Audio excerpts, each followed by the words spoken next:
क्या मेरे बाल ठीक लग रहे हैं? मेरे बाल गिर रहे हैं, मेरे बाल यहाँ से कम हो रहे हैं। ऐसी बातें आपने अपने घर में, अपने दोस्तों से बहुत बार सुनी होंगी। क्योंकि आज हम इसी के बारे में बात करने वाले हैं। आज हम बात करेंगे हेयर फॉल की, हेयर लॉस की और ट्रांसप्लांट की, हेयर ट्रांसप्लांट।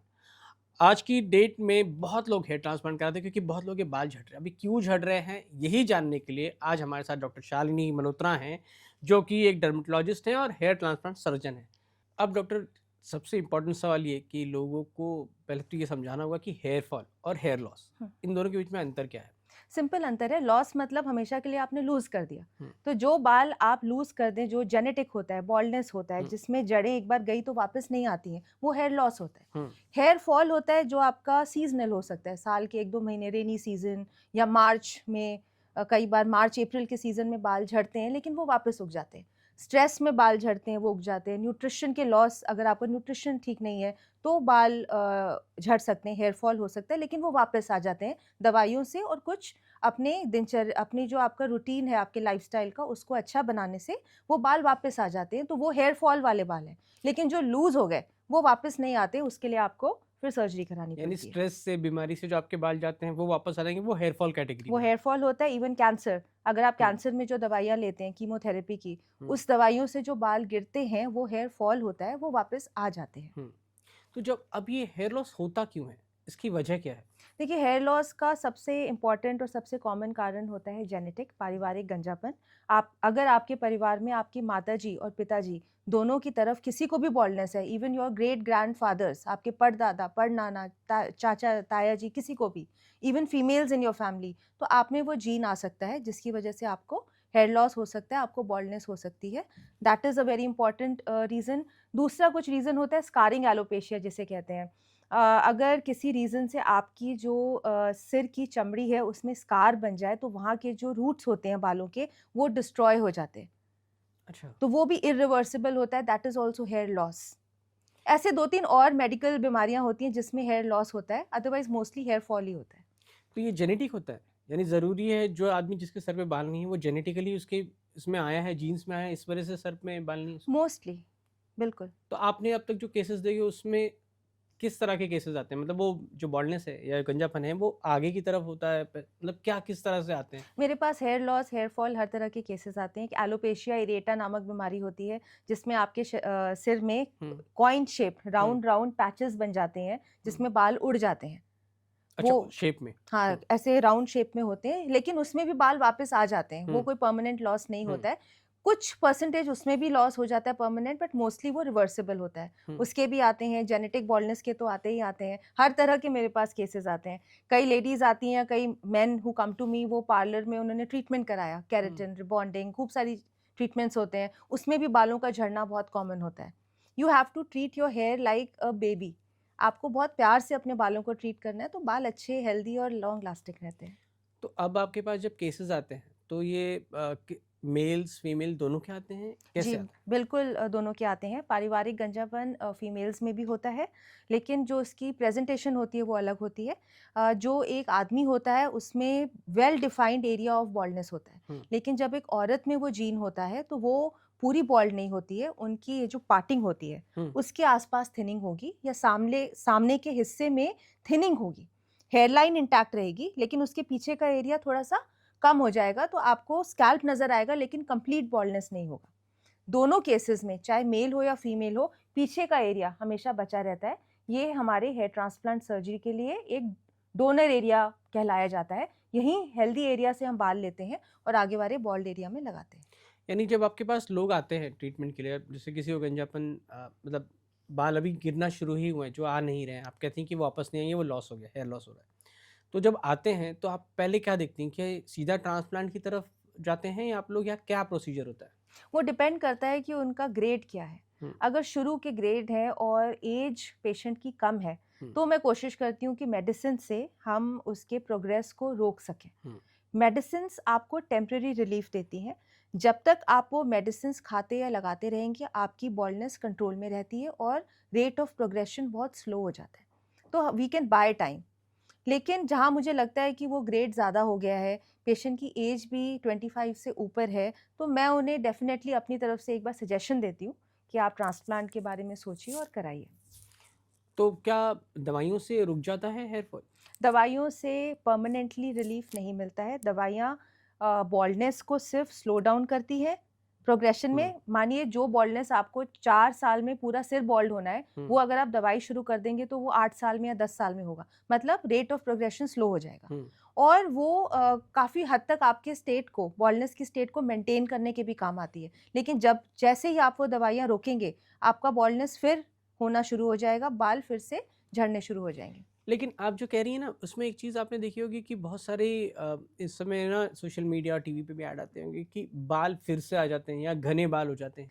नहीं, ऐसा नहीं होता है। सो बेसिकली अगर उन्होंने मिनॉक्सिडिल या कोई दवाई डाल के आपको दे भी दी, हुँ, जिससे आपके बाल थोड़े टाइम के लिए वापस आ जाएँगे, तो वो तभी तक आएँगे जब तक आप वो लगाते रहेंगे। हुँ। मेरे हिसाब से तो ये जो हेयर ऑयल्स और इन ये प्याज़ का रस और इन सब चीज़ों से बाल कभी वापस नहीं आते हैं। बट इसमें कोई हिडन एलिमेंट है वो जिससे आ भी जाएँ तो वो टिकते नहीं हैं। जैसे ही आप ये लगाना छोड़ेंगे, वो बाल वापस झड़ना शुरू हो जाएँगे। हाँ, मैं आप जैसे आपने प्याज़ का रस कहा, तो घरेलू नुस्खा सब कोई अपनाता है, जिसके बाल जा रहे होते हैं वो हर नुस्खा अपनाता है। कई यस, फ़िल्में भी आपने देखी होंगी कि न जाने क्या-क्या दिखाते हैं उसमें। बाला। एक फ़िल्म आई थी, यस। तो हुँ। प्याज़ का रस लगाते हुए मैंने लोगों को देखा, कई लोग वो दही भी लगाते थे कि दही के साथ में कुछ नींबू लगा लिया कि क्या ये सारे उपाय काम आते हैं? कि बेसिकली तो लोगों को किचन में जो भी मिलता है वो अपने मुँह और सिर पे लगा लेते हैं मैंने देखा है, लेकिन ये सब काम नहीं आता है। हाँ, आपको आपके डॉक्टर ही बताएँगे क्या दवाई लगानी है, दवाइयों के अलावा और कोई इलाज नहीं है। नहीं मतलब वो प्याज़ का रस के नाम पे तो अब वो कई कॉस्मेटिक प्रोडक्ट भी आते हैं, आपको देखा होगा। ऐसे तो बहुत सारे ऐसे फेक प्रोडक्ट्स हमारे अनरेगुलेटेड इंडियन मार्केट में है। हुँ, लोग ट्राई भी करते हैं क्योंकि हाँ, बेचारे इतने त्रस्त होते हैं हेयर हुँ। लॉस से, लेकिन आप किसी को भी बिठा के पूछिए परमानेंट तरीके से किसी को अगर बेनिफिट हुआ हो, तो आप बात करिए, मेरे हिसाब से तो नहीं होता है। लेकिन जो हेयर फॉल है या हेयर लॉस दोनों ही केस के लिए मार्केट में ऐसे-ऐसे प्रोडक्ट्स हैं कि आपके हेयर फॉल और हेयर लॉस दोनों को रोक देंगे। शैम्पू तक मिलता है। शैम्पू का हेयर फॉल रोकने में ज़ीरो कंट्रीब्यूशन होता है। शैम्पू से हेयर फॉल नहीं रुकता है। शैम्पू से बाल कंडीशन हो सकते हैं, शैम्पू से आपके बालों में शाइन आ सकती है, बट शैम्पू से हेयर फॉल नहीं रुकेगा। आप मतलब जो हम बचपन से ऐड देखते आए हैं कि ये शैम्पू लगाइए, इससे आपके बाल झड़ना रुक जाएँगे, डैंड्रफ खत्म हो जाएगा, ऐसा नहीं होता। नहीं, डैंड्रफ अलग चीज़ है। हाँ, शैम्पू से डैंड्रफ कंट्रोल में आएगा, हाँ, लेकिन हेयर फॉल नहीं रुकेगा। हाँ, डैंड्रफ से बाल टूटते हैं। हाँ। तो जब आपने शैम्पू लगाया, आपका डैंड्रफ कंट्रोल में आ गया, तो हुँ, हेयर फॉल भी बेटर हो जाएगा। हुँ, क्योंकि वो हुँ, टूट के गिर रहे हैं बाल, हुँ, जड़ों से नहीं जा रहे हैं। लेकिन जहाँ पे आपका जेनेटिक बाल्डनेस है, हुँ। जहाँ जड़ से बाल जा रहे हैं, वहाँ पे शैम्पू काम नहीं करता है। कोई भी शैम्पू काम नहीं करता। कोई भी शैम्पू काम नहीं करता है। वो इतने सारे महँगे-महँगे शैम्पू आने लगे, आपने देखा होगा कई ऑनलाइन प्लेटफ़ॉर्म पे अवेलेबल हैं। वो कहते हैं ये कर लो, ये लगा लो, इससे ऐसे करो। देखिए, शैम्पू का रोल है, हाँ, जैसे आपने अपने बालों में कोई ट्रीटमेंट कराया, केराटिन हुँ, ट्रीटमेंट कराया, हुँ, रिबॉन्डिंग कराई, तो आपको एक सल्फेट फ्री एक पर्टिकुलर पीएच, माइल्ड पीएच का शैम्पू यूज़ करना है। उससे आपके बाल प्रोटेक्टेड रहते हैं हुँ, क्योंकि उन शैम्पू में केमिकल्स नहीं है, which is good. Hmm, dandruff है, तो आप शैम्पू लगाएँगे तो डैंड्रफ कंट्रोल में आएगा, हेयर फॉल रुक जाएगा। हुँ। मैं फिर रिपीट कर रही हूँ, हेयर फॉल में शैम्पू काम कर सकता है, ठीक है? हेयर लॉस लेकिन में। हेयर लॉस में शैम्पू काम नहीं करेगा, मतलब जहाँ गंजापन है, वहाँ शैम्पू लगाने से बाल नहीं आते। और ये जो कहा जाता है कि सरसों का तेल, जैतून का तेल, ऑलिव ऑयल ये हुँ। लगाइए, इससे जड़ों पे लगाइए, यूँ मसलिए तो फिर आपकी जड़ें मज़बूत होंगी और बाल गिरना बंद हो जाएँगे, ऐसा होता है? देखिए, मैं वैसे तो आयुर्वेदा की बहुत फ़ैन हूँ। Hmm, I I am a ardent believer of ayurvedic science, hmm, हमारी अपनी कल्चर है। लेकिन मैं खुद आयुर्वेदिक ट्रीटमेंट्स लेती हूँ, लेकिन बालों को हाथ नहीं लगाने देती। हुँ, क्योंकि तेल से हुँ, आपके बाल झड़ने नहीं रुकते हैं। हुँ, तेल लगाने से क्या होता है, अगर आपने मसाज कराया, हुँ। हेडेक चली गई, आप रिलैक्स्ड हो गए, या आपने तेल लगाया तो बालों को कंडीशनिंग मिल गई, वो सब हो सकता है, लेकिन बाल झड़ने नहीं रुकेंगे। इस चीज़ पे बहुत लोग मुझसे डिफ़र करेंगे, मुझे पता है, हुँ, लेकिन मैंने बुक्स पढ़ी हैं, मैंने हुँ। अपनी इतने सालों की स्टडीज़ की है, मेरे पास 12 साल का मेरा एक्सपीरियंस है इस प्रैक्टिस में। ऑयलिंग से बाल झड़ने नहीं रुकते हैं, स्पेशली जो बाल्डनेस वाला कंडीशन होता है। यानी आप कह रही हैं कि जो तेल लगाते हैं हम लोग, यूँ रगड़-रगड़ के मसाज करते हैं, उससे कोई फ़र्क नहीं पड़ रहा? तेल लगाने से डैंड्रफ बढ़ता है, ये याद रखिएगा। जिनके स्कैल्प में डैंड्रफ की टेंडेंसी है या हुँ, ऑलरेडी एक ऑयली स्कैल्प है, हुँ, डैंड्रफ ऑयली स्कैल्प में ज़्यादा होता है। जो कुदरती ऑयली स्कैल्प होता है, उसमें डैंड्रफ ज़्यादा होगा। उस ऑयली स्कैल्प में आपने और ऑयल डाल दिया, तो मतलब डैंड्रफ तो खुशी हो गया ना, dandruff is caused by malassezia, it's a kind of a organism which loves oil and fatty medium. उसको आपने और दे दिया और प्लस गर्मी है, पसीना है, मतलब उसके तो मज़े ही आ गए। तो वो तो बहुत ही ग्रो करेगा and dandruff will always increase in an oily scalp, so don't add oil to it, rather you should avoid oil. अगर डैंड्रफ है तो ऑयल बिल्कुल नहीं लगाना चाहिए।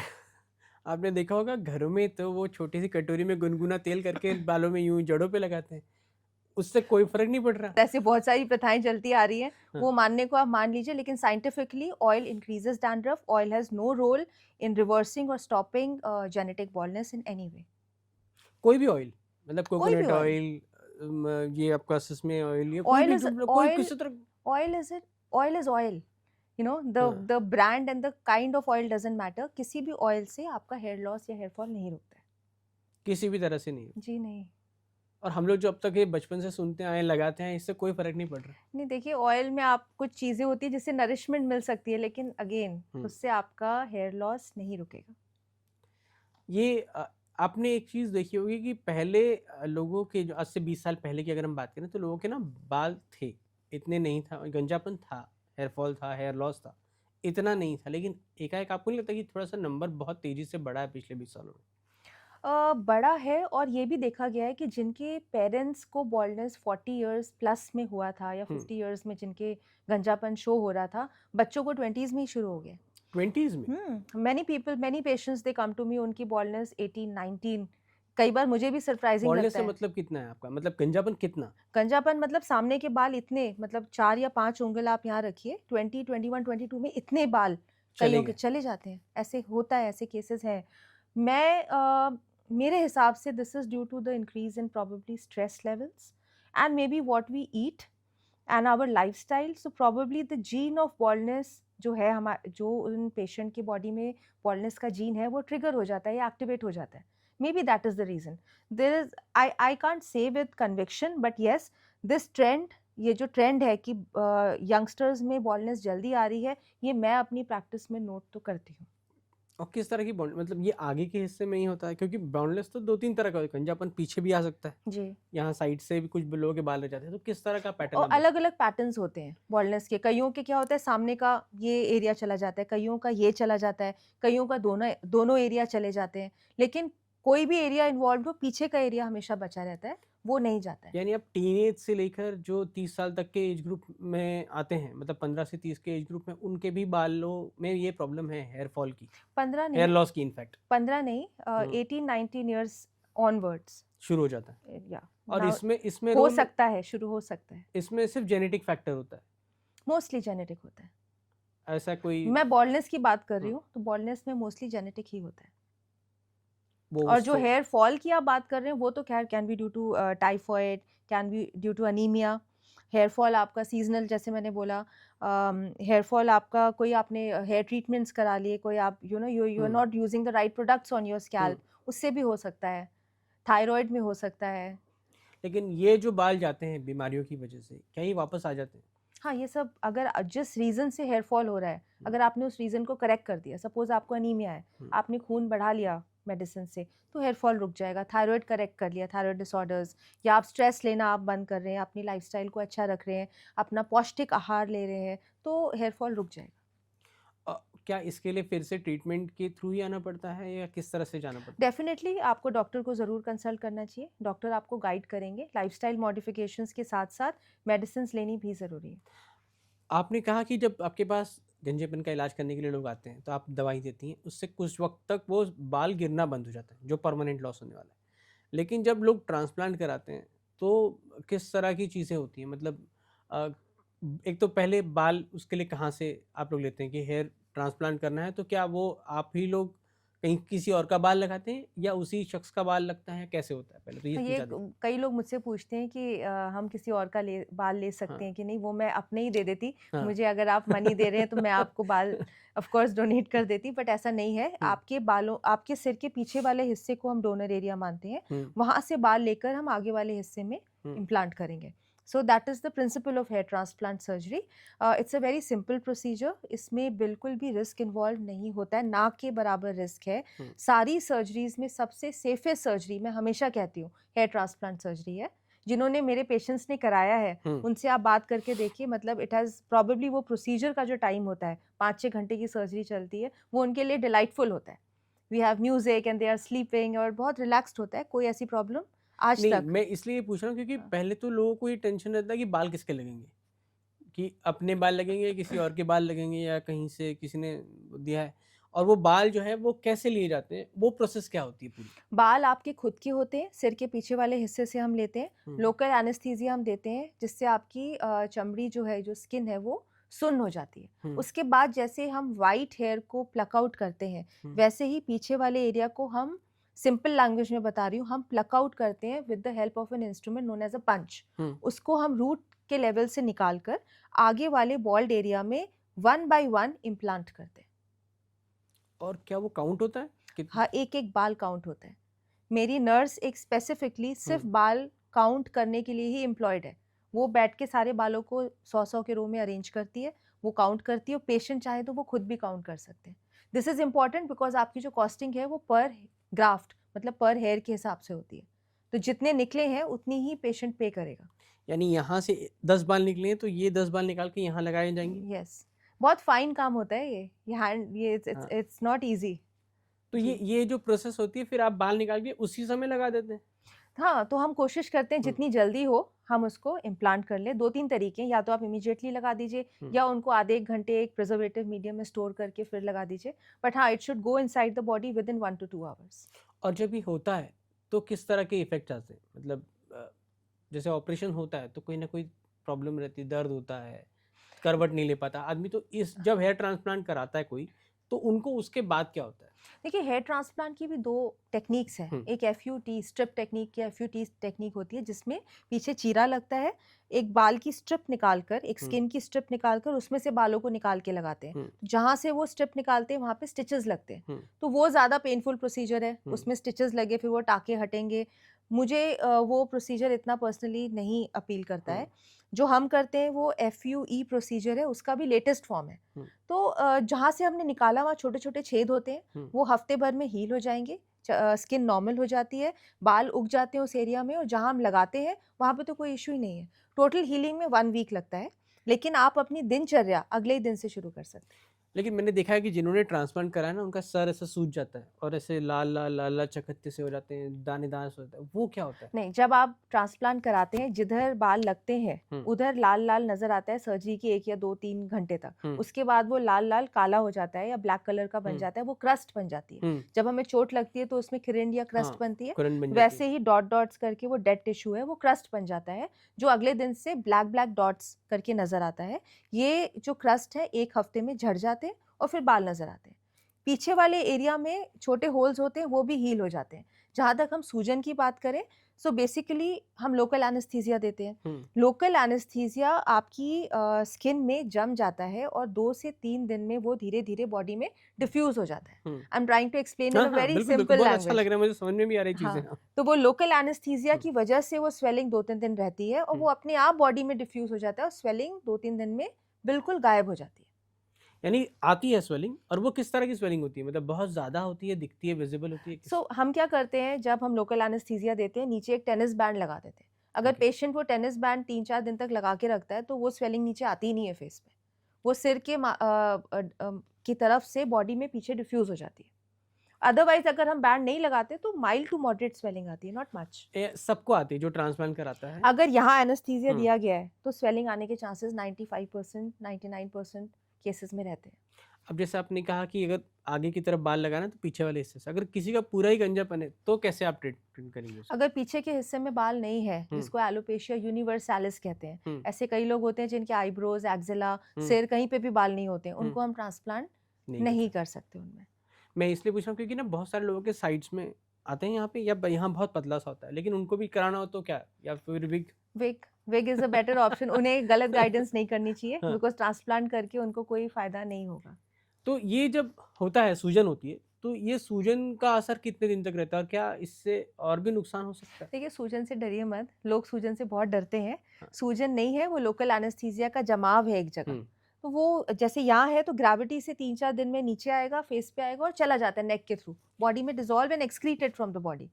नहीं, मैं इसलिए सवाल पूछ रहा हूँ कि लोग इससे डरते हैं कि एक तो एक सर पे सर्जरी हो रही है, ऊपर से वो सूजन आती है, तो कहीं ये दिमाग पे असर करेगी, ऐसा दिमाग में एक लोगों के रहता है कि कहीं ये हमें अंदर इंटरनली कोई इम्पैक्ट करेगी, वो क्या होता है ऐसा? वो सर्जरी सर पे नहीं हो रही, वो सर की स्किन पे हो रही है। हम्म, फ़र्क है। हम्म, हम स्किन लेवल पे काम कर रहे हैं, हम्म, आपका ब्रेन जो है ना वो एक स्कल के अंदर होता है। बिल्कुल। Skull is a bony structure. उस स्कल के अंदर ब्रेन तक जाने के लिए मुझे आपके सिर पे हथौड़ा मारना पड़ेगा। I hmm, can't go till your brain. Hmm, मैं स्किन के लेवल पे ही हूँ। स्किन के नीचे आपका फैट की एक लेयर आती है, फिर डैप करके वो अलग अलग लेयर्स आती हैं।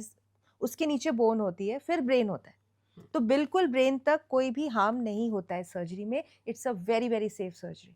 लेकिन कुछ ऐसे केसेस भी आ जाते हैं जिसमें कि किसी ने ट्रांसप्लांट कराया है, कुछ ऐसा किया तो दिक्कत हो जाएगी, उनको दिक्कत हुई किसी तरह की, मतलब कोई प्रॉब्लम शारीरिक हुई या फिर उनकी जान पे भी बनाई, ऐसा होता है।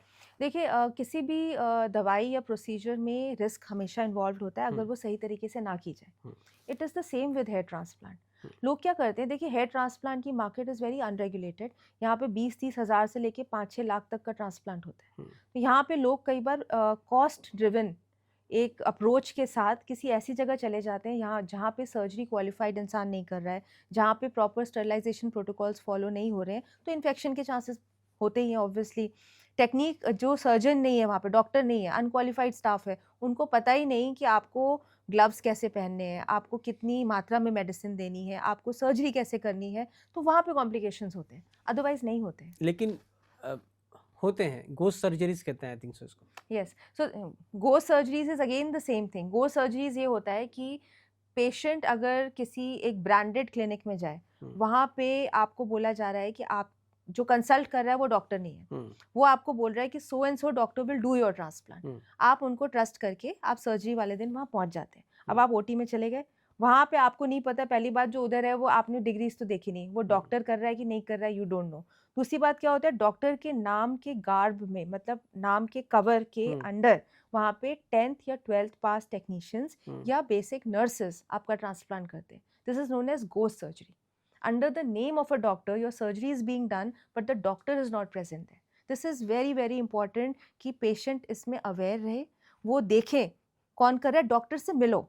आप दुनिया के सबसे बड़े ब्रांड के पास चले जाइए, लेकिन हम्म। जब तक आप डॉक्टर से नहीं मिल रहे, please don't go head with the surgery. You should know who is doing your surgery. And मिलना ही नहीं, मिलने के बाद आप गूगल पे सर्च करिए, क्वालिफाइड डॉक्टर है, हम्म, एमडी है, हम्म। उसको हेयर ट्रांसप्लांट में कितने साल का एक्सपीरियंस है, क्या है, then go head with this. लेकिन लोग तो थोड़ा बजट भी देखते हैं ना।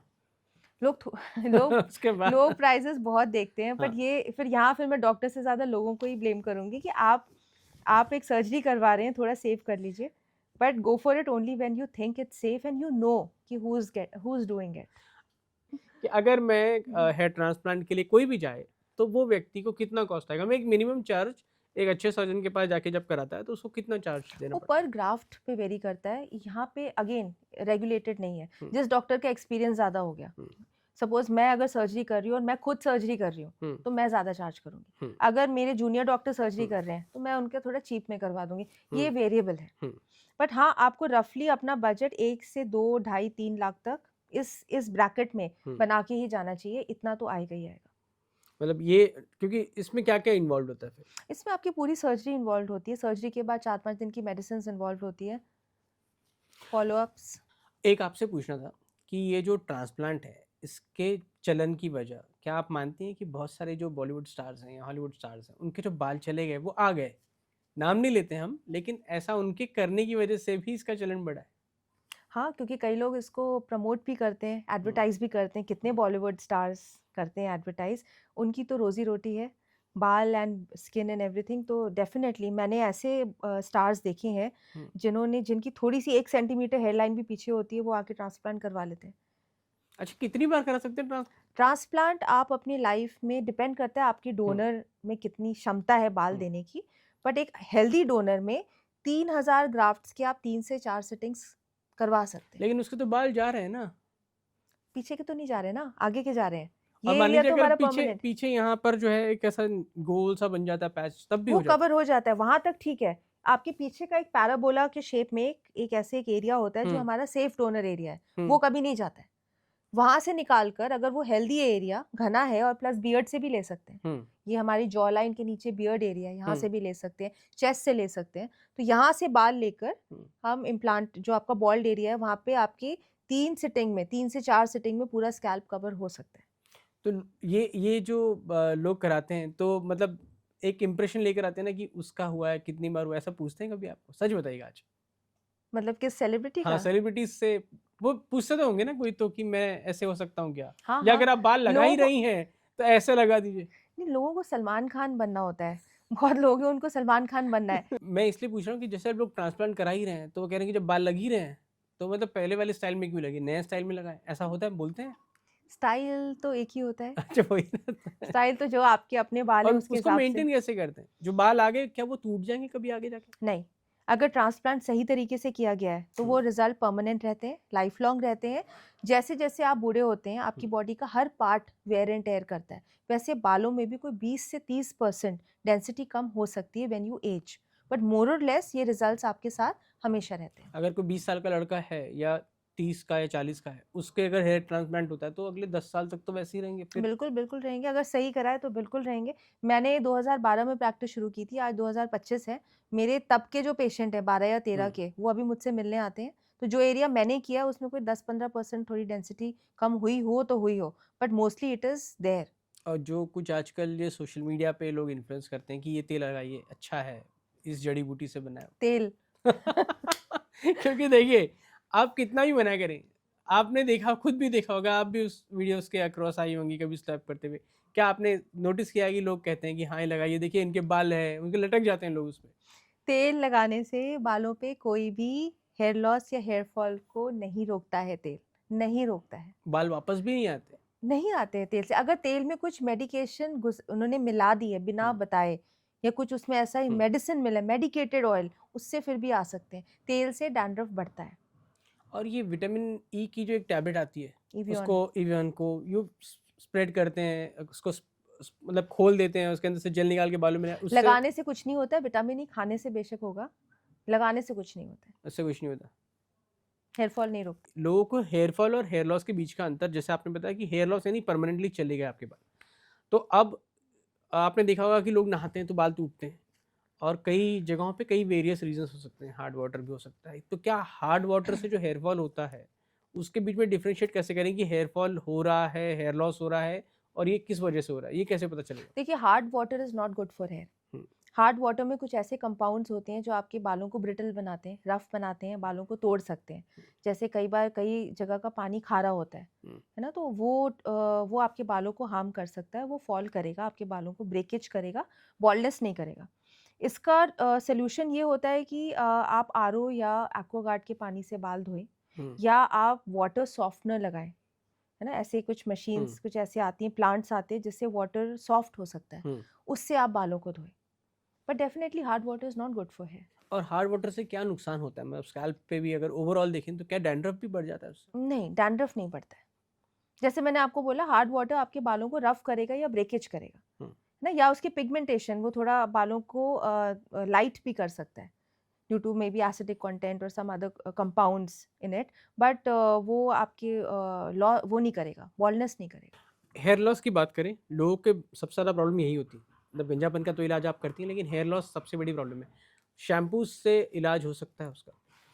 शैम्पू क्योंकि से। शैम्पू बहुत है मार्केट में और लोग हाँ। क्लेम भी करते हैं। हाँ, बिल्कुल। शैम्पू से बालों को न्यूट्रिशन मिल सकता है, बाल अगेन वही शाइनी होंगे, हुँ, लश्यर होगा उसमें, लेकिन हेयर फॉल में नहीं हेल्प करता है। शैम्पू में अगर मेडिसिन मिला दी जाए, हुँ। मेडिकेटेड शैम्पूज़ होते हैं, that may help a bit. और कितने बाल झड़ने को आप मानती हैं कि ये ठीक है, नॉर्मल है, या अब सीरियस है? दिन के 50 से 100 बाल, आप अगर अपनी हथेली लें, हुँ, इस हथेली का जो आपका राउंड एक ऐसे सर्कल बनाइए, हुँ। इतने बाल अगर आपके दिन के झड़ रहे हैं, तो वो नॉर्मल है, और इससे ज़्यादा भी अगर आपके साल में 2-3 महीने झड़ रहे हैं, तो भी नॉर्मल है। That is seasonal shedding. और ये कौन से महीने में होती है सीजन? जनरली जो हमारी बुक्स में लिखा है, रेनी सीज़न हुँ। में हो सकती है, मार्च अप्रैल के सीज़न में हो सकती है 1-2 महीने, इसमें डरना नहीं होता है। वो बाल वापस आ जाते हैं बिना मेडिसिन के भी, और ये नॉर्मल है। नॉर्मल है। तो इसके लिए कोई ऐसा शैम्पू, तेल ये सब की ज़रूरत नहीं पड़ती? नहीं, just treat your hair with care. Sulphate free mild shampoos आप यूज़ करिए, अच्छा कंडीशनर यूज़ करिए, अच्छी डाइट खाइए, स्ट्रेस मत लीजिए, ये सब मैनेजेबल है। अगर 1-2 महीने से ज़्यादा हो रहा है हेयर फॉल, हुँ, तो आप डॉक्टर को कंसल्ट करिए। ओके। एक चीज़ ये भी है ना, जैसे आपने कहा शैम्पू और कंडीशनर से आपके बालों के गिरने का तो रुक नहीं सकता, लेकिन लोगों को लगाना और इस्तेमाल करना भी तो नहीं आता। मैंने कई बार देखा है कि भर-भर के लोग यूँ ही लगा के मसल देते हैं, ऐसा होता है। मैंने जो देखा है कि लोगों को कंडीशनर लगाना नहीं आता। कैसे लगाते हैं फिर? हाँ, आपको आता है? नहीं, हाँ, मुझे नहीं नहीं आता। आता। बहुत लोगों को कंडीशनर नहीं आता।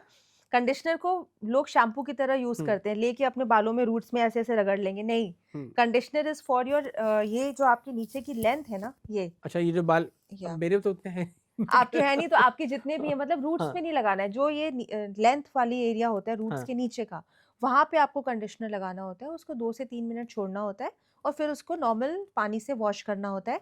कंडीशनर शैम्पू के बाद यूज़ किया जाता है। पहले शैम्पू लगा के आप स्कैल्प को क्लीन हाँ, करिए, झाग बनाइए और फिर उसके बाद कंडीशनर लेंथ पे लगाइए and wash it with water. यानी शैम्पू लगे रहते हुए ही उसको करना नहीं। शैम्पू को आपको वॉश कर वो लेना है। हाँ, बाल आपके शैम्पू रहित हो हुँ, गए, शैम्पू हट गया, हट गया। उसके बाद कंडीशनर लेके थोड़ा-सा आप लगाइए लेंस पे। ऊपर-ऊपर ही लगाना है, ऊपर-ऊपर से लगाना है। स्कैल्प पे नहीं अप्लाई करना नहीं, है। नहीं लगाना है, नहीं तो चिप-चिप हो जाएँगे बाल।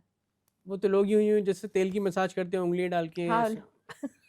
लोग बहुत कुछ करते हैं, नहीं करना चाहिए। तो इससे क्या हो जाता है? इससे नुकसान क्या हो जाता है? नुकसान कुछ नहीं है, बाल चिपचिपे हो जाएँगे और फिर वो ऑयलीनेस बढ़ जाएगी तो डैंड्रफ भी हो सकता है। डैंड्रफ का ट्रीटमेंट क्या है? डैंड्रफ का और क्यों होता है? सबसे पहले तो ये बताइए, क्यों होता है? Dandruff is caused by an organism, mostly it's a fungus and it is caused in an oily scalp जहाँ पे आप हाइजीन ठीक नहीं रख रहे हैं, हुँ, आपकी स्किन नेचुरली ऑयली है या बहुत सारा तेल लगा रहे हैं, तो हुँ, आपको डैंड्रफ हो सकता है। डैंड्रफ अगर स्ट्रेस लेते हैं आप तो भी हो सकता है। कुछ मेडिसिन्स जैसे एंटी डिप्रेसेंट्स या कुछ एक मेडिसिन्स हम लेते हैं उससे हेयर फॉल और डैंड्रफ दोनों बढ़ सकता है। मिनॉक्सिडिल जो हम लगाते हैं बालों की झड़ना रोकने के लिए वो भी डैंड्रफ को एग्रीवेट कर सकता है। ऐसे कुछ कारण होते हैं। डैंड्रफ की ट्रीटमेंट के लिए आप डॉक्टर से मिलिए, खुद मत करिए। लेकिन जैसे डैंड्रफ का आप किसको डैंड्रफ मानते हो? कितना गंभीर हो जाए तो आपको दिखा देना चाहिए? डैंड्रफ के अलग-अलग लेवल्स होते हैं। हाँ, एक सिंपल होता है उसको हम उसमें आपको थोड़े बहुत फ्लेक्स दिख गए, हुँ, उसमें आप एंटी डैंड्रफ शैम्पू यूज़ करिए। हुँ। कीटोकोनाज़ोल बेस्ड शैम्पू हफ्ते में 2 से 3 बार लगाइए। अपना हाइजीन अच्छा रखिए बालों का और ऑयल मत लगाइए, दैट इज़ इनफ। अगर डैंड्रफ इतनी ज़्यादा हो गई कि आपकी पपड़ियाँ स्कैल्प से चिपक गई या रेड-रेड रैशेज़ आ गए आपके, खुजली बहुत हो रही है या कई बार डैंड्रफ फोरहेड पे छोटे-छोटे दानों की तरह आ जाती है, हुँ। नेक पे आ जाती है, कानों पे स्केल्स नज़र आते हैं डैंड्रफ के, पलकों पे नज़र आते हैं dandruff, then it is known as seborrhoeic dermatitis and then आपको ऐसे केस में डॉक्टर को कंसल्ट करना चाहिए। एक वो दिखता है कि कंधे में बहुत सारे डैंड्रफ दिख रहे होते हैं, वो सीरियस केस है या वो ये कुछ ये और? ये एडवर्टाइज़मेंट में होता है टीवी में जब हम देखते हैं कि खूब फ्लेक्स यहाँ-वहाँ झड़ के हाँ, दिख रहे हैं, वो वही ऐसा है। होता नहीं ना? नहीं, वो अगर बहुत ज़्यादा हो रहे हैं तो झड़ सकते हैं, तो उसमें आप डॉक्टर को मिलिए। हुँ। अच्छा, ये बताइए कि लोग कहते हैं कि भिगोए हुए बादाम खाइए, इससे ऑयल आएगा तो मतलब बाल अच्छे रहेंगे, बादाम तेल लगाओ। मैंने आपसे पूछा भी तेल के बारे में। तो ये तेल का वाक़ई में हमारे सर की सेहत में कुछ असर नहीं डालते हैं, बालों की मेरे इसमें? ख्याल से मुझे ये आप मुझसे 3-4 बार हाँ, मैं पूछ इसलिए चुके हैं। बार-बार पूछ रहा हूँ कि मेरे बचपन को आपने एकदम उजाड़ के रख दिया कि माँ-बाप ने कहा कि तेल लगाओ, बाल रहेंगे जाएँगे। अब आप कह रही हैं नहीं लगाना है। नहीं तो हमारे बचपन की बहुत सारी प्रथाएँ हैं, जैसे कि हाँ, छोटे बच्चे को कहते हैं कि अगर उसकी पूरी बॉडी पे आटा हाँ, उपटन लगा दो तो बाल नहीं आएँगे। हाँ। ये सब काफ़ी चीज़ें हैं which doesn't make sense to me. Okay, so oiling is a very, very Indian thing, nothing against oiling, but hmm. Then you should be aware कि ऑयलिंग से हेयर लॉस नहीं रुकता। ऑयलिंग से डैंड्रफ बढ़ सकता है और हर किसी में नहीं बढ़ता है, जिसको टेंडेंसी है उसमें बढ़ सकता है। अब हुँ। औरतें जो हैं वो अपने बालों को ख़ास ध्यान देती हैं। तो कुछ औरतें स्ट्रेटनिंग भी कराती हैं, पर्म भी कराती हैं। उससे कितना नुकसान होता है बालों मैं खुद भी कराती हूँ को? और मैं 3-4 साल से हर साल कराती हूँ। हुँ, मेरा हेयर फॉल कभी नहीं हुआ। सबसे पहली बात है जिनसे मैं कराती हूँ उनके प्रोडक्ट्स बहुत अच्छे हैं। Hmm, I am not going for substandard hmm, products, वो अच्छी क्वालिटी के प्रोडक्ट्स हैं। साल में 1 बार कराती हूँ मैं। अब मेरी अगर फ्रिज़ीनेस उसके पहले ही हो गई हुँ, या कर्लीनेस आ गई, तो भी मैं हेयर स्टाइल चेंज करूँगी बट जल्दी नहीं कराऊँगी। हुँ, दूसरा जब भी मैं ये स्ट्रेटनिंग या कुछ कराती हूँ, उसके 2 महीने पहले और 2 महीने बाद मैं मल्टीविटामिन टैबलेट ज़रूर खाती हूँ। That gives a cover to my hair, hmm. है ना? तो जब मैं वो खा रही हूँ, सपोज़ मैंने 2 महीने पहले शुरू कर दिया खाना और फिर मैंने ये ट्रीटमेंट कराया, तो वो ट्रीटमेंट का जो भी एडवर्स इफ़ेक्ट है, उसको डील करने के लिए मेरे पास इनफ न्यूट्रिशन होता है, so my hair roots are already strong. लेकिन लोग दैट्स व्हाट कहते आई हैं डू। कि पर्म कराने से या स्ट्रेटनिंग कराने से, क्योंकि मेरे पास कई सवाल आए थे ये वाले, कि क्या पर्म कराने से बाल टूटते हैं या वो येस, स्प्लिट हो जाते हैं स्ट्रेटनिंग कराने हो से, क्योंकि वो सकते हैं। गर्म हो जाता है? बिल्कुल हो सकते हैं अगर आप अति कर रहे हैं किसी भी चीज़ की, अगर आप बहुत ज़्यादा अपने बालों पे ट्रीटमेंट कर रहे हैं, बहुत फ्रीक्वेंटली करा रहे हैं, तो आपके बालों में एक लेयर होती है क्यूटिकल, हुँ, ठीक है? वो डैमेज हो जाता है। बालों का अपना एक प्रोटेक्टिव लेयर होता है, वो डैमेज हो जाता है। तो आपको वो डैमेज प्रिवेंट करने के लिए ज़्यादा इंटरवल में कराना है, अवॉइड करिए, नहीं करा के चल सकता है तो मत कराइए। ड्रायर जो आप यूज़ कर रहे हैं, वो कोल्ड मोड पे यूज़ करिए या मीडियम हीट पे यूज़ करिए। ओके। बहुत फ्रीक्वेंटली यूज़ मत करिए, हफ्ते में 1 बार करिए, रोज़-रोज़ मत करिए। आयरनिंग तो मैं अगेंस्ट हूँ। I think ironing is too harsh. मैंने तो मतलब मैं इसलिए पूछा क्योंकि आप देखेंगे कि बहुत सारे लोग बालों को कलर कराते हैं, वो भी 2-3 तरह के कलर होते हैं, या वो स्ट्रेटनिंग होती है, वो कर्ल्स आते हैं। तो ये कितना नुकसान देता है बालों को? देखिए और नुकसान, कितने पीरियड में कराते हैं तो कितना नुकसान हो जाएगा? कोई भी केमिकल बालों को नुकसान करने की क्षमता रखता है। हुँ, आप ये सोचिए, अब जैसे केराटिन ट्रीटमेंट है, हुँ, दे क्लेम, या बोटॉक्स ट्रीटमेंट है, hmm, they claim that it is good for hair, but hmm, at the end of the day they are applying something on your hair, and also they are using ironing and rough treatments hmm, methodology to straighten और protect hmm, your hair as they claim. तो इससे damage होता है। मैं इन चीज़ों के favour में नहीं हूँ। फिर भी कई बार करवाना पड़ता है, तो जैसे मैंने बोला, इंटरवल में कराइए और उन्हें कितने टाइम सॉरी का गैप देना चाहिए? मैं ये समझना चाह रहा हूँ। 1 ईयर, मेरे हिसाब से 1 year under the cover of multivitamins is okay. और वो मल्टीविटामिन्स डॉक्टर से ही लेना वो चाहिए, आप क्योंकि क्योंकि मुझे लगता है आपको ये बताना पड़ेगा, तो लोग अपने आप से मल्टीविटामिन ले लेंगे और सोल्यूबल होती हैं बहुत सारी चीज़ें। हर मल्टीविटामिन, जैसे हुँ, आपने बी कॉम्प्लेक्स ले लिया, hmm, that is not perfect for your hair. Your hmm, hair needs specific multivitamins. Hmm, okay, biotin, calcium, आपका विटामिन डी, आपकी आयरन, हीमोग्लोबिन लेवल, कुछ-कुछ चीज़ें पर्टिकुलरली बहुत अच्छी प्रॉपर होनी चाहिए। हुँ, तो हेयर विटामिन्स का अलग से सेट आता है। ज़िंक होना चाहिए, हुँ, है ना? तो वो अलग से हेयर विटामिन्स लीजिए, not your normal vitamins. Okay. मैं लोग अब हेयर स्प्रे भी करते हैं, जेल भी लगाते हैं, हुँ। तो वो किस तरह से मतलब नुकसान करता है, और क्या हेयर जेल लगाना, जैसे अब आदमी भी लगाते हैं, पुरुष भी लगाते हैं, तो वो कितने अंदर तक लगाना चाहिए? स्कैल्प तक जाना चाहिए या ऊपर-ऊपर ही किस तरह अप्लाई करना चाहिए? मैं देखिए, ये समझना जेल चाह रहा जेल स्कैल्प पे नहीं लगाना चाहिए, हूँ। स्कैल्प से दूर, रूट से दूर लगाना चाहिए। जिसके लंबे बाल है वो तो नीचे जाता है, ऐसे टच करते हो तो स्कैल्प नहीं, पे टच हो जाता अवॉइड है। करना चाहिए, रूट्स पे नहीं लगाना चाहिए, थोड़ा ऊपर-ऊपर लगाइए। जेल इज़ ओके, हुँ, मुझे नहीं लगता जेल में कोई इश्यू है। हुँ। और जो हेयर स्प्रे करते हैं, हेयर स्प्रे किस टाइप का आप कह रहे जो हैं? सेट करने के लिए होता है बालों को। Some see, once in a while everything is okay. Hmm, If anything is done every day, hmm, it has a chance of harming. So I am not very against hairsprays and hair gel. It is okay. It is used for styling. हुँ। तो बहुत frequently ना करें, थोड़ा हफ्ते में 1-2 बार कर लिए तो it's okay. और जो डाई करते हैं लोग, जैसे 40 प्लस के बाद अब तो ग्रे हेयर आना शुरू होना है, सॉल्ट पेपर लुक हो जाता है, तो लोग डाई करते हैं, ब्लैक करते हैं, जो भी कलर करते हैं। वो कितना सेफ रहता है? Dye is a necessary evil. जिनके वाइट हो रहे हैं उनको करना ही है डाई, वो क्या करें बेचारे। हुँ, तो उसमें आपको प्लांट बेस्ड डाइज आती हैं आजकल मार्केट में, हुँ, जो कि पौधों से निकाली एक्सट्रैक्ट की जाती हैं। वेजिटेबल डाइज आती हैं। ऐसे कुछ सेफ डाइज के ऑप्शन है, वो करें, हुँ। वो लगाएं तो इट्स बेटर। अगर आप नॉर्मल डाई यूज़ कर रहे हैं तो बालों में रफनेस हो सकती है। तो किस तरह से मतलब कितने ड्यूरेशन में लगाना चाहिए, वो भी तो एक तय होता होगा, कि देखिए क्योंकि बालों केमिकल तो सब में होता है। हाँ, बालों का ये है कि जब आपके नीचे से व्हाइट बाल आ रहे हैं तो आप टचअप करिए। हुँ, जो ऑलरेडी आपके डाइड हैं उनमें ना लगाएँ। जब तक काम चल रहा है बिना डाई के, इट्स गुड। बट हाँ, जैसे मैंने बोला कि लगाना तो पड़ता ही है लोगों को इवेंचुअली। हुँ, तो उसमें आप अच्छी क्वालिटी का प्लांट बेस्ड, जैसे इंडस वैली, हुँ, वेजिटाल डाई, मैं आपको 2 ब्रांड्स हुँ, बता रही हूँ। ये सब वेजिटेबल बेस्ड डाइज़ हैं, प्लांट बेस्ड हैं, हुँ। ये यूज़ कर सकते हैं। और ये सेफ रहता है। ये सेफ है। और जो उत मेहंदी आती है रंग करने के लिए, वो भी ठीक है? नहीं? मेहंदी ठीक है, एक काली मेहंदी आती है। हुँ, वो मैं नहीं सजेस्ट करूँगी, उससे मैंने काफ़ी लोगों के रिएक्शन देखा है। अच्छा। काली मेहंदी से स्किन पे कइयों को इरिटेंट कॉन्टैक्ट डर्मेटाइटिस हो जाता है, जिससे स्किन लाल और बाद में काली हो सकती है। कई डाइज़ से भी हो जाता है। हुँ, बहुत सारी ऐसी कंपनीज़ हैं, वो अगर आप यूज़ करेंगे तो कई बार हुँ। जिनको टेंडेंसी होती है, उनके रिएक्शन हो सकता है। क्योंकि सेंसिटिव होती है स्किन। सेंसिटिव होती है स्किन, तो ऐसे में आपको फिर वेजिटेबल बेस्ड या प्लांट बेस्ड डाइज़ पे शिफ्ट करना चाहिए। तो ये जो लोग डाई लगाते हैं, तो इनको कितना गैप रखना चाहिए? मैं वो समझना चाह रहा हूँ कि इतने गैप में ठीक है, ये आपकी बॉडी सहन कर लेगी थोड़ा बहुत केमिकल, नहीं, ऐसा नहीं हो वो सकता? ऐसे नहीं बता सकते, वो वो आपकी रेट ऑफ, इंडिविजुअली। वो इंडिविजुअल है। आपके जैसे व्हाइट हेयर आ रहे हैं, घर की जो मेहंदी होती है, हुँ, हिना जो घर हुँ, वाली, वो भी कंपैरेटिवली सेफ है। घर उस वाली, काली मेहंदी नहीं, हुँ। उसमें केमिकल मिला होता है। डॉक्टर, आप हेयर ट्रीटमेंट करती हैं एक तरह से, तो एक हेयर ट्रीटमेंट में होता है कि अनवांटेड हेयर्स आ जाते हैं, जिसके आपने देखा खासकर फीमेल्स में, जो चिन पे हो सकते हैं, अपर लिप्स पे हो सकते हैं, या ईयर्स के पास होते हैं, क्या ये भी ट्रीटेबल है? और क्या इनको मेडिकेशन से ट्रीट किया जा सकता है या कोई और भी तरीका है? अनवांटेड हेयर के कई कारण होते हैं। हुँ, अगर कारण आप डॉक्टर के साथ कंसल्ट करिए, वो आपको बताएँगे। तो जिनके कुछ गायनेकोलॉजिकल इश्यूज़ के साथ आ रहे हैं हुँ, अनवांटेड हेयर, जैसे पीसीओडी है, हुँ, तो पहले उस कंडीशन को ट्रीट करके और फिर हम अनवांटेड हेयर पे फोकस कर सकते हैं, जो बहुत ब्यूटीफुली ट्रीट होते हैं लेज़र से। हुँ, Laser hair removal is a wonderful way to get rid of unwanted hair. Hmm, It is completely safe, it is permanent, and this will give you the desired results.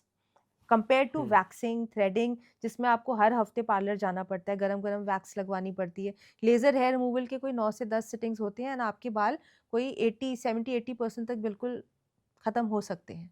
But उसके side effects भी होंगे? नहीं, laser hair removal का कोई side effect नहीं है। उसको proper energy पे करना होता है। अगर एनर्जी ज़्यादा हुई तो थोड़ी बर्न हो सकती है, बट कुछ मेजर या परमानेंट साइड इफेक्ट्स नहीं है। बट ये परमानेंट निकल जाते हैं फिर? यस, रिड्यूस हो जाते हैं परमानेंट। जैसे 10 हुँ, बाल थे, हुँ। 10 हार्ड बाल थे, तो वो 2 सॉफ्ट बाल रह जाएँगे। ऐसे समझ अच्छा, मतलब लीजिए। ऐसा नहीं इट्स हो सकता कि पूरे एकदम नहीं, it's permanent laser hair reduction.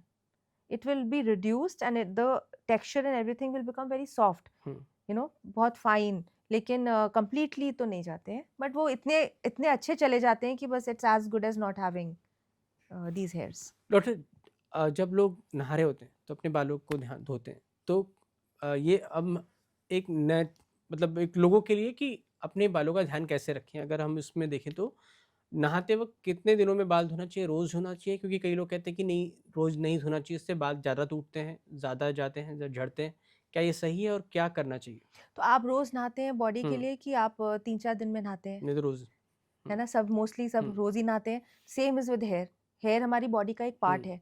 जैसे हमारी बॉडी पे मैल इकट्ठी होती है दिन भर की, वो जो बालों के नीचे जो स्किन है, हुँ, उसमें भी ट्रैप होके मैल इकट्ठी हो रही है, प्लस पसीना आ रहा है जो बालों की वजह से उतना इवैपोरेट भी नहीं हो रहा, ज़्यादा टाइम तक रह रहा है, ठीक है? उसमें आप कहें कि मैं अब 3-4 दिन बाल ही नहीं धोऊँगा। हुँ, कई लोग आते हैं हफ्ते में 1 बार धोते हैं। Hmm, that's very, very poor scalp hygiene. उनको जुएँ, उनको डैंड्रफ, उनको इचिंग हमेशा ज़्यादा होगी।